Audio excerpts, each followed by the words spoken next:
Hi, this is Dennis Cutter, and we think we're going to call this Karen for pretty obvious reasons. Anybody who's got kids and is familiar with SpongeBob might recognize the shape. Really didn't intend that, but so today's build is how to build this. I really appreciate you tuning in. This is episode 1, and let's get to it. So I've got a really old desktop there that has seen life for everybody in our family at some point or another. It runs barely. I did splurge a little bit, and I got a Stream Deck, which is a super cool tool, and I'll talk more about that in another video.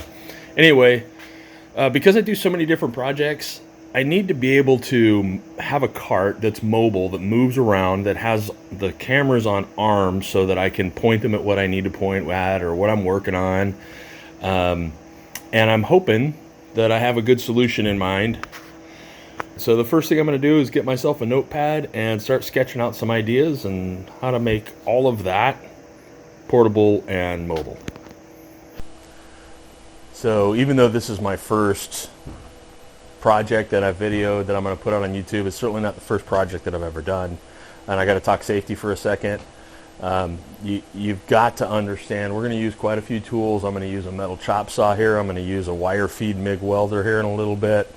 We're going to use a number of saws, 4-inch grinder. All of these tools have something in common. They don't care what material's in front of them. They're going to manipulate it in the way that they're made to. So a saw will cut your hand just like it'll cut a piece of wood. Grinder will strip your skin off just like it'll take the top off of a piece of wood. It doesn't care, or a piece of metal. It doesn't care. So make sure that you read all the manufacturers' safety precautions. Use PPE. My garage is a mess, but if you did notice one thing, I've got my PPE is actually the one thing in here that's organized because I take it seriously. Anyway, be safe when you're working on a project like this. Okay, so I've thought through my build a little bit. I've got everything set up and I understand how it needs to be configured in the garage. I looked at what I had for available materials. Like I said, I build a lot of stuff out of bed frame, so I'm going to use some bed frame. I've also got these cheap kind of furniture roller carts around. I picked this one up at Harbor Freight for, I don't know, $8 or something like that. Anyway, they're okay. They're kind of hard wheels, but they're big wheels, and they get around in the shop okay. So I think I'm going to use that for the base of my rolling platform. And then I'm going to build a metal frame around the edge of that, start giving it some structure, and then we'll figure out what I need to do. I don't want to go all the way to the back because it'll be a tipping hazard if I do that. So I think I'm going to need to get a center post in here, and I've got some chunks of old swing set out there I may chop a piece off of. But come up, and that'll be kind of the center mass. So I think if I build a decent steel structure for the middle of it with a shelf on it, then I can use some of the nice pieces from the piano that we took apart to build a nice sled for a keypad and the Stream Deck and a place to clamp cameras. And then we'll be able to put the computer case just straight on this and strap it to the leg. I think that part's going to be fine. We may find a need to put some hooks on here. We got a lot of cabling going on, so cable management's going to be something to think through too. But we'll do that too. All right, since I want to reinforce the rolling cart with some steel, like I said, I'm a big fan of bed frames. People give these things all the time. They're a really mild steel, pretty soft, so I wouldn't use it for anything that my life depended on for sure. I wouldn't make tools out of it or anything like that. But, you know, a rolling cart to hold a computer that's older than all of my kids, I'm probably okay with. So we got to grind through some of the rivets and stuff that hold this thing together, and then we'll have some channel iron, some cheap channel iron that we can start working with. We can cut our miters on, and then we'll be able to weld up our frame.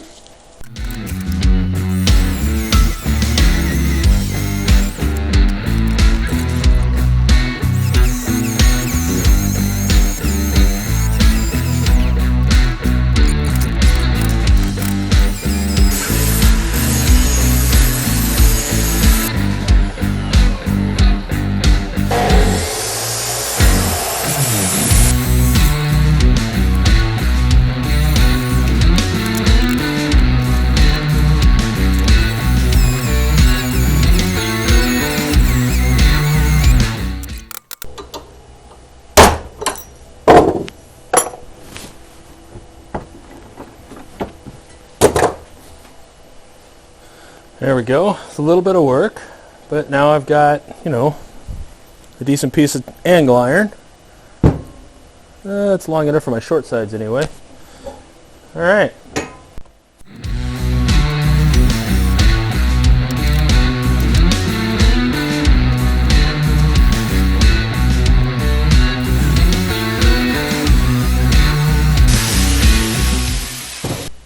So here you can see where I ground off the back side of those big knobs. They're just rivets.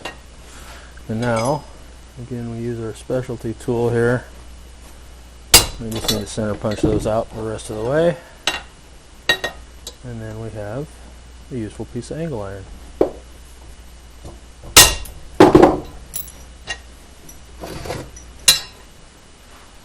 Alright, so now we get to start building something. The outside dimensions of our 18.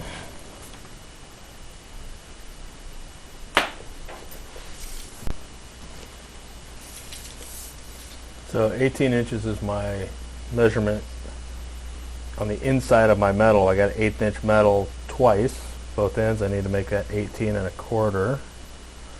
And I'm going to go just a little, I'm going to err on the side of heavy if I need to err. Just because we got carpet on there. And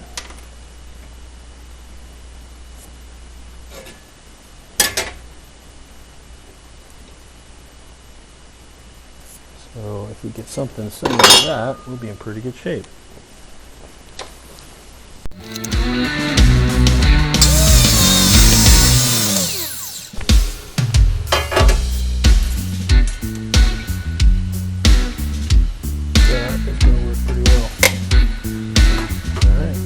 More of those and then the short ones, and we're in business.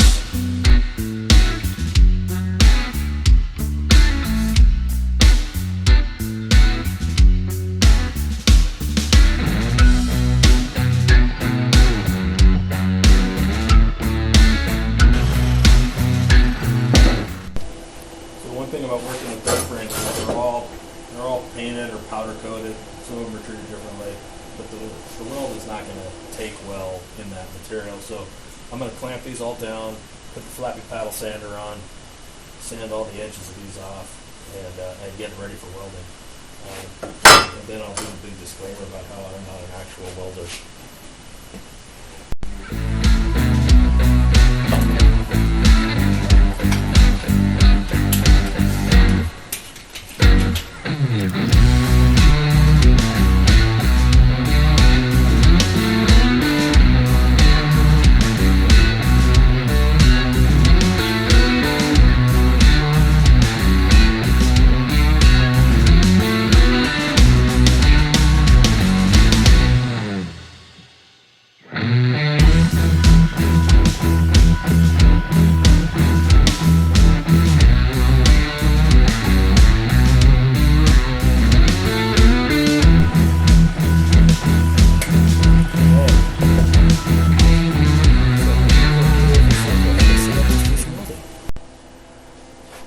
Alright, so I just have a little Lincoln wire feed welder, really simple flux core welding, and I'm going to say this, I'll probably say this a couple of times, I am not a welder.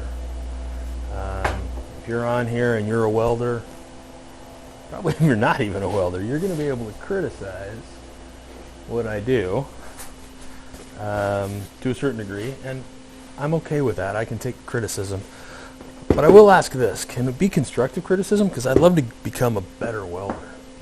So if you guys have pointers for me, that's awesome. And I love that. I love that. So let me know if I can do something. What I am going to do, one of the reasons I like welding, I do a lot of woodworking, of course, is that you could fill gaps. If you cut a piece of wood too short, it's too short, and you need to recut it. Welding, I don't have to do that. I have a lot more latitude, which I appreciate. So the other thing, actually, I got to pause this. So it's winter time, and it's cold. I don't have very good ventilation in the winter because it's cold and I have the heater going. But I'm going to go ahead and open this door and get a fan going over here to move some air through the shop. And I'm also going to put a respirator on. It's a little bit overkill, but I feel better when I have the respirator and I'm welding. So I'm going to go ahead and do that. Hang tight. All right, so it's probably a little more difficult to understand me, but that's okay. My lungs will appreciate me later.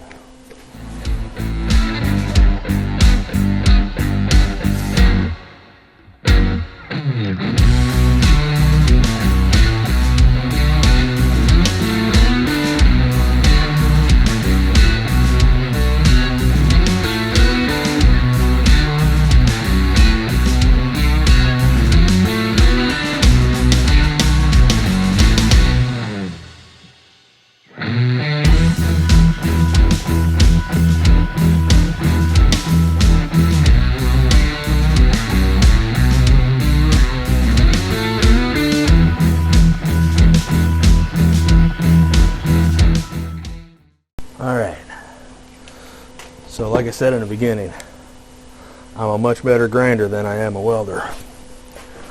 But what I do know is an inch of weld is really strong. And I have definitely achieved that all the way around there. So, alright, moment of truth, this will probably be pretty tight.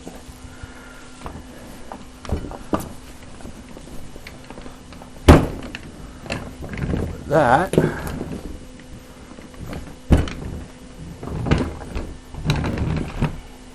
is going to work just fine. So I went out looking for a pipe for the middle of this to make a mast out of, and I did find a pipe, but I also remembered that we cut up an old treadmill, and that's going to work even better. So one thing that's nice about a treadmill is it's box tube. It's not round, and round is okay for certain things, but for this it's going to be much, much easier. And there's some other cool parts on here I may be able to harvest. I just need to get an angle grinder out here with a cutoff blade and do some manual hacking and chopping to break this thing down into usable pieces, and then I'll be able to put a mast in the middle of this, and that'll work great. Okay, so I got the treadmill frame broken down. A couple of nice pieces. Good stuff. Super easy to work with. Square's awesome. I think what I'm going to do is come and get a piece on here like this. And then put my mast on here like this. It's going to be awesome.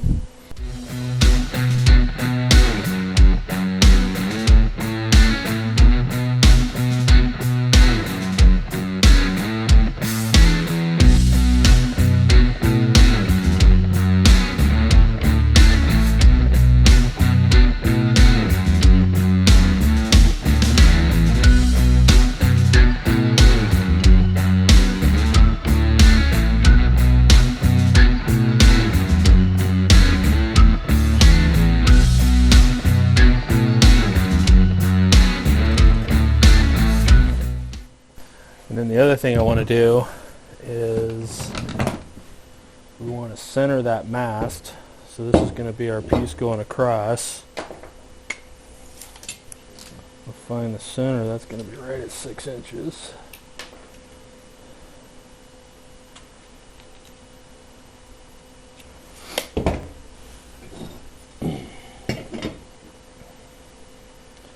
Because I want to mark and grind off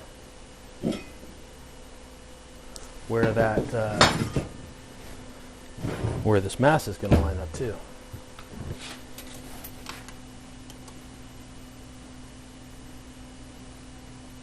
Throw in 3.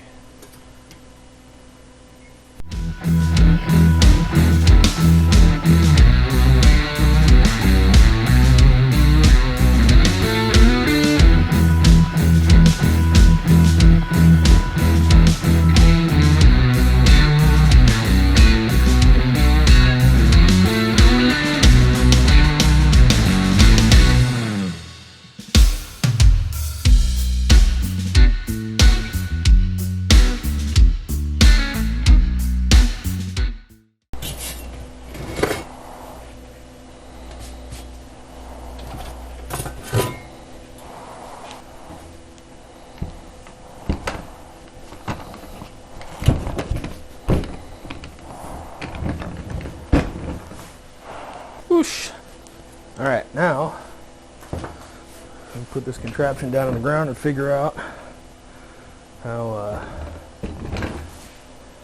tall we need to make that mast. Well, after looking at this a little bit, I think this is pretty simple. This thing's 48 inches tall. When I stand that on the ground, it's not a horrible height to work at. Sorry, there we go. It's not a horrible height to work at. It would be good to have keyboard and mouse up that high. That'd be fine. And then we're actually going to be up about 5 inches higher than that, right? And then maybe that'll give me somewhere to mount that monitor directly or something like that. So anyway, we'll work that all out.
Thing just keeps getting bigger and bigger.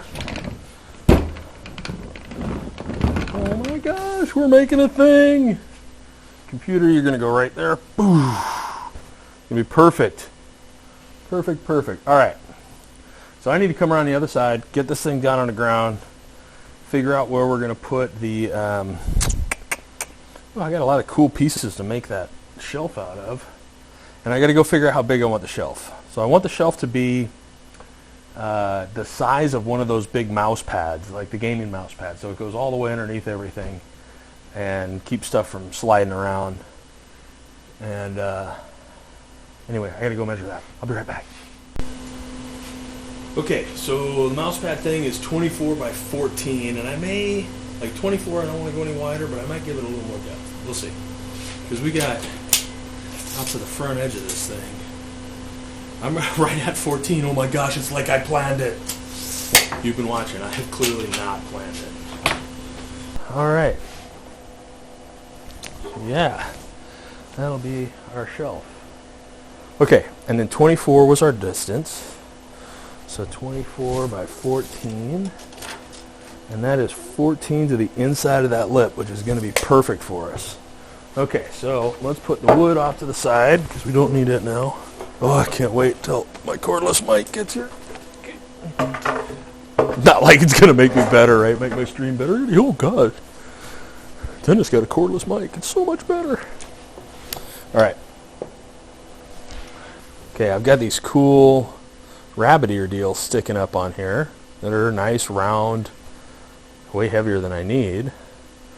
But if this is the outside of my shelf support, so it's coming out like this and ending right here, and I just take and weld this guy right into that, and then I cheat that in so that this is just sticking out like that far, so it just makes a hook, and I can hang all my cables, because I'm going to have a bunch of cable stuff hanging off the end of this too. Somewhere I'll make a pocket to put that. Oh my gosh, did you see these things? These things could be like, I could fit. Oh my gosh, this thing just keeps getting cooler and cooler. And I'll always have a Sprite in it. Always. Never an Irish death. Okay, I got a plan. I just need to do a little bit of math here.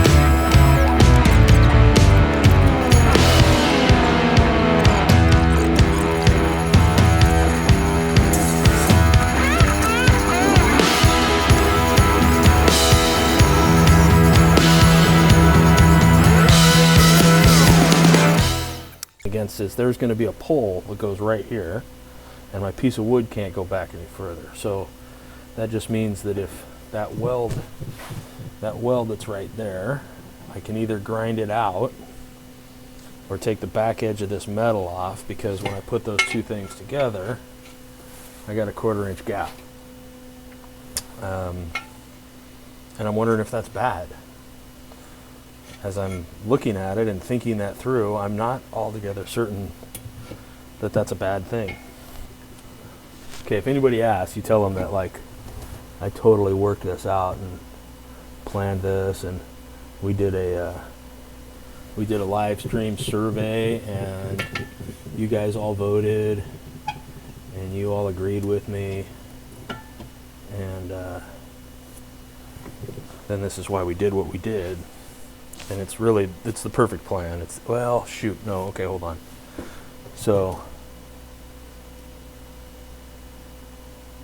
if I do it that way, no, we gotta tighten that up. If I do it that way, the only weld I'm gonna get is in this inside corner. If I either nub the back of this off or grind that weld out and we get this flush, then I can also weld along that edge right there, which is going to make this considerably stronger. So let's do that. And I think the best way to do that, since it doesn't really matter, is to nub this off and just hit it on the chop saw. Take that off and grind it back a little bit, because we don't care if we lose the corner of this. That's not where our weld is going to be. Our weld is going to be along this outside edge and then down along the profile of that piece of metal right there. So I'm just going to put this on the chop saw. We'll take the corner off of that, and we'll take the corner off of this one. That'll leave room for that weld in there, and then we will beat it to fit and paint it to match. Maybe that'll be the name of my channel. Is that a channel yet? Oh my gosh, somebody Google that. I will have Googled it by the time you guys Google it. But still, that's funny.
We're going to come down 3/4 of an inch.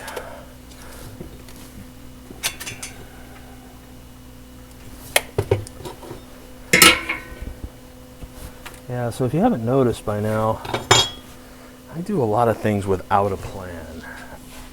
We are getting there.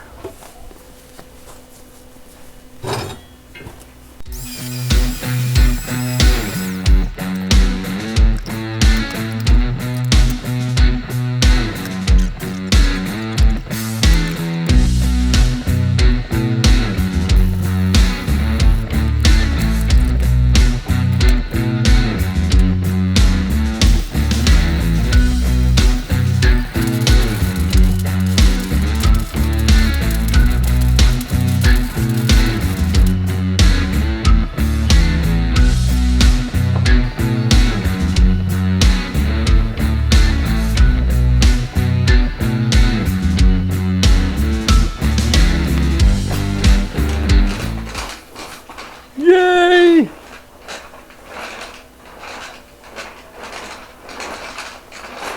Oh my gosh, even without the weight of the laptop on the bottom, it's not tippy. I mean, I could tip it, but I'd have to try. I'm gonna pause the video for a little while. I need to do some holding and tweaking. I'm gonna take the monitor off of where it is and try to figure out how to fit the monitor on here so that it's super cool. I actually wouldn't mind it if it was that tall. I figured out that I could pry the back cover off. And this is pretty solid aluminum with some steel tracks that the thing slides up and down in. And so I ran down to the store and I got some self-tapping screws and I'm gonna screw that on there just like that and give myself a place to mount that monitor. That's my next task. I'm gonna put that gusset on there, mount this arm, or sorry, the monitor arm up onto this guy, and then paint and assemble. And then I'll check back in with you guys. Okay, so I jumped ahead a tiny bit, not much. I managed to secure the mount for the monitor, just like I had planned and described. And then I went ahead and painted it. And now I'm ready to, well, actually I got to cut the shelf and stain and treat the cut edges so that they match the top, and then mount that up, and then I'm ready to start putting it all together with the electronics on it. That's how it worked out. Anyway, what this is my portable streaming deck. I've got an old PC down at the bottom, the wireless connection. I've got my stream deck, and it's loaded up with OBS and a myriad of cameras. So I can switch cameras easily. I can mount them around anywhere that I want, and it allows me to do one-man production. Well, I hope you enjoyed the video. Thank you so much for tuning in. Please let me know what you think. Like and subscribe. Thank you. Talk to you later. Bye.